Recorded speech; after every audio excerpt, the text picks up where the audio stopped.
Hi, I'm Ed Klobucher, and I'm the City Manager of Hazel Park. I'm here today with our brand new City Council appointee, Mr. Luke Londo. We're going to have Luke tell us a little bit about himself and why he wanted to be on the City Council. So Luke, tell us, who is Luke Londo? What's up, Hazel Park? I am Luke Londo. I am the new City Council member for the city. I'm a public relations manager for Rock Ventures, which is a Detroit-based company. I'm originally from the Upper Peninsula, Michigan. I grew up in Marquette, and I got my degree in political science from Northern Michigan University in 2014. That is where I met my wife, and shortly after college, my wife and I moved down to Traverse City, and I worked as the Director of Constituent Services for Congressman Dan Banashek. Shortly after we got married, we moved down to Hazel Park. We signed our first lease in September of 2016. And not long after that, I started working at the Michigan Department of Attorney General's office, where I did that for about 2 years.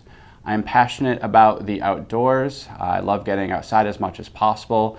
In my limited free time, I'm also a full-time master's student, and I am a member of the Honorary Leadership Committee for Fair and Equal Michigan, which is a ballot question committee that is seeking to expand the Elliott Larson Civil Rights Act to include protections for sexual orientation and gender identity.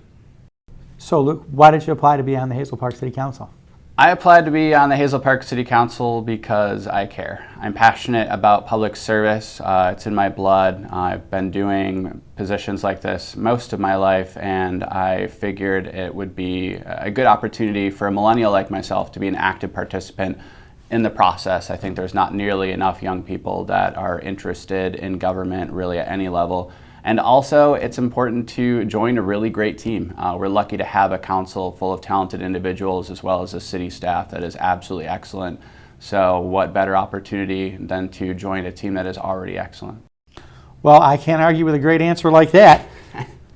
Luke, what would you like to accomplish as a Hazel Park City Council member? As a city council member, I'd like to pass an equal rights ordinance in Hazel Park. I'd like to mirror it after the state Elliott Larson Civil Rights Act. I'd like to include protections for sexual orientation and gender identity. In addition to that, I want to execute our master plan. We're really lucky to have such a phenomenal blueprint for our city going forward. Everything from neighborhood walkability to attracting businesses. It's just really an excellent blueprint, and I hope over the next few years we're able to implement that in a thoughtful manner that will benefit all city residents. Luke, why'd you move to Hazel Park in the first place? So my wife and I, after we got married, wanted to settle down in Metro Detroit, and we looked at, I think, about a dozen houses over the course of a weekend. And what struck me about Hazel Park, in addition to being affordable, was that it really felt like a city that's a community. It really lives up to its name, the Friendly City, and we fell in love with it absolutely immediately. And once we moved into our house, we were looking to grow our roots even further, which is why we ended up buying a house here in 2019. Do you have any pets? I have a cat, Henry David McLondo. He is named after Henry David Thoreau, who is my favorite author, and he plays fetch. Well, that's a very talented cat. Most of the cats that I've had just play sit or chase the string. You've got a pretty varied career in public service already at your young age. What's the most exciting thing that you've worked on in your career in government so far?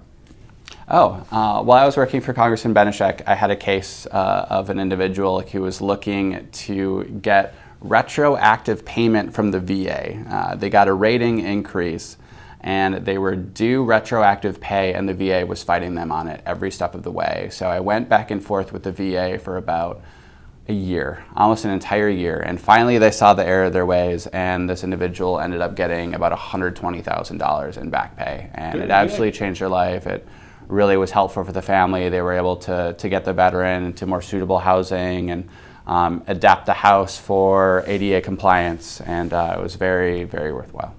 Doing your job in public service can really make a difference in somebody's life, so that's a great story, Luke.